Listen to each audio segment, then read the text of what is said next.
Hello, আসসালামু আলাইকুম সবাইকে। এটা আমার লাউ গাছ।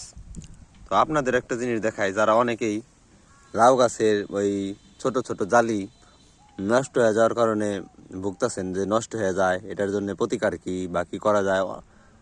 এক হলো রাসায়নিকভাবে যে ওই যে ফেরামন ফাঁদ আছে, যে ফেরামন ফাঁদটা বলে, ওই ফেরামন ফাঁদ ইউজ করে। আপনারা ওই ফাঁদটা ইউজ করবেন।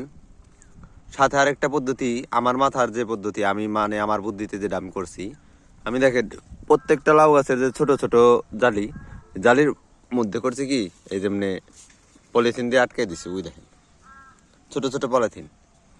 হয়তো একটু কষ্ট হয় যে প্রত্যেকটা পলিথিন দিয়ে আটকাইতে হয়, কিন্তু তবুও ভালো। আপনারা করতে পারেন। প্রত্যেকটা জালি যদি এভাবে পলিথিন দিয়ে আটকে দেন, পলিথিন এ দেখেন জালিগুলো আরও ছোট আসলো, আস্তে আস্তে বড় হইতেছে। আমি অধিকাংশগুলো কিছু আটকাইছি। প্রথম অবস্থায় এটার থেকেও ছোট ছিল, তো আস্তে আস্তে সবগুলো বড় হইতেছে। আপনারা ট্রাই করে দেখতে পারেন।